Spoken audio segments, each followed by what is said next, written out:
नमस्ते. नमस्ते. Ward क्रमांक 3 मधून उमेदवारी अर्ज दाखल केला आहे. आपण निशांत छत्री आहे.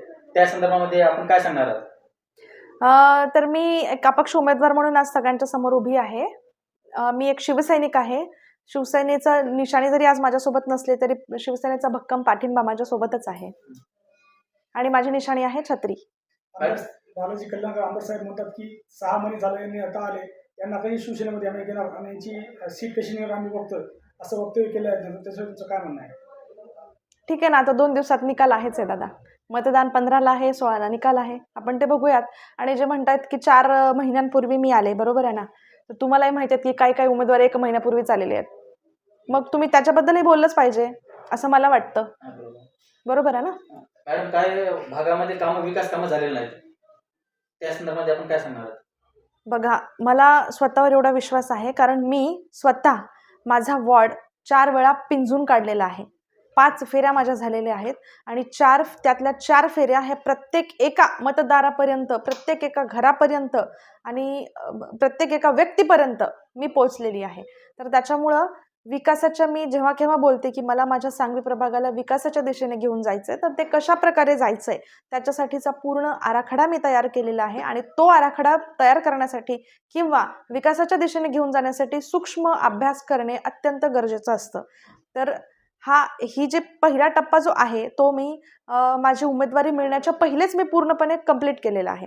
मी स्वतः माझ्या प्रभागात जाऊन बघितले की काय काय अडचणी आहेत, एकदम बारकातली बारीक अडचण काय आहे आणि आपण काय काय त्याच्यावरती काम केलं पाहिजे याचा सुद्धा मी बारकाईने अगदी अभ्यास केलेला आहे आणि आता पुढे चालून मला त्याच्यावरती काम करायचं आहे.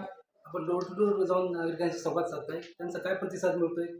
अत्यंत प्रचंड प्रतिसाद मला जनतेचा मिळतो. मी ज्या पण एरियामध्ये जाते प्रचाराच्या दरम्यान, प्रत्येक एरियामध्ये माझ्या महिला माझ्यासाठी आरतीचं ताट घेऊन उभे असतात की ताई तुमचा आजच जय झालेला आहे. तुम्हाला बरेच सारे माझे व्हिडिओज सुद्धा मिळतील. तुम्ही जाऊन स्वतः प्रतिक्रिया सुद्धा घेत असालच. नक्कीच. कारण आपण निवडून आल्याच्या नंतर आधी विकास कामाची सुरुवात कुठून करणार आहात? सर्वप्रथम तर मला वाटतं की सगळ्यात महत्त्वाची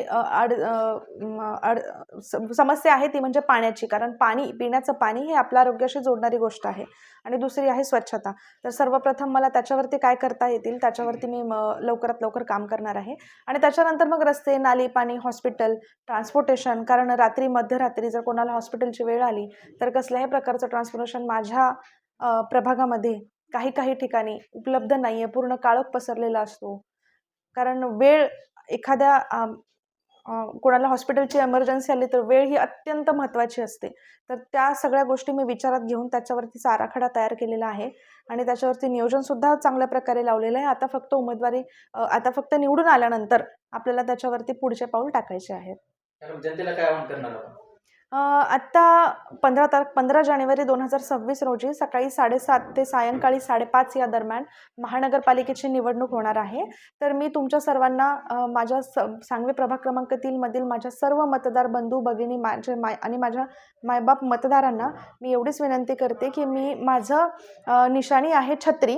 तर माझ्या छत्री या चिन्हावरती तुम्ही बटन दाबून प्रचंड मताने मला विजयी करा. सर नमस्कार. सर नमस्कार. सर आपला परिचय द्या. मी बालाजी सूर्यवंशी तळणीकर, नांदेड पंचायत समिती सदस्य प्रतिनिधी. माझी मिसेस हे पंचायत समितीला सदस्य होत्या मागच्या काळामध्ये. साहेब आपण मिनल ताई पाटील यांना आपण सपोर्ट करत आहात, आपण भाजपमध्ये होता, या संदर्भामध्ये आपण काय सांगणार आहात?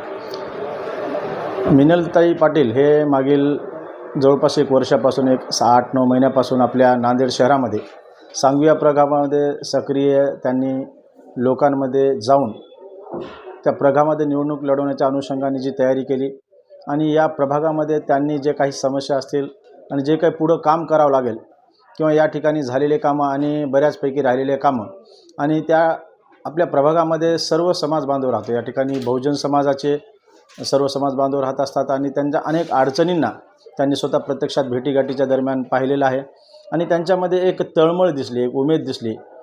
कारण एवढ्या क्वालिफाईड महिला असताना, सर्व बाबतीमध्ये संपन्न असताना देखील त्यांच्यामध्ये जी तळमळ दिसली की या प्रभागामध्ये आम्ही काहीतरी करायला पाहिजे. कारण आम्ही देखील एक सामाजिक कार्य करत असतो.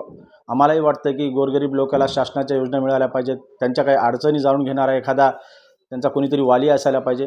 तर त्या सर्व भावना मिनलताई पाटील यांच्यामध्ये दिसून आल्या. म्हणून मी असं ठरवलं की मिनलताई यांच्या प्रचारामध्ये सक्रिय आपला सहभाग नोंदवावा. सर अगोदर तुम्ही काँग्रेसमध्ये होता, हां मग बीजेपी मध्ये आला, हां तुम्ही कोणाच पक्षात नाही आणि तरी पण एक अपक्ष उमेदवार म्हणून त्याच्या पाठीशी तुम्ही उभे आहात. हां याचं त्याचं काय? काय नाही नाही, काँग्रेसमध्ये मी होतो, पण काँग्रेसमध्ये फार मोठ्या प्रमाणामध्ये पक्षासाठी काम केलं आणि लोकांमध्ये राहून समाजासाठी किंवा सामाजिक उपक्रम देखील राबवले. पण काँग्रेसने जो माझ्यावर अन्याय केला, माझ्या पत्नीवर अन्याय केला, की ज्यावेळेस सभापतीपदाची ही निवड होती तर त्यावेळेस एकमेव माझी महिला ओपन या कॅटेगरीतून दावेदार असताना देखील त्यांनी माझ्या मिसेसला डावललं.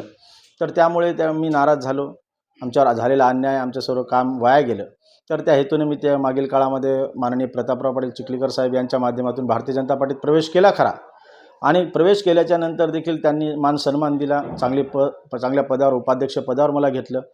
आणि त्यानंतर भारतीय जनता पार्टीचे जे काही उपक्रम होते ते उपक्रम मी त्या ठिकाणी आलेले उपक्रम हिरिरीने त्या ठिकाणी पूर्ण केले.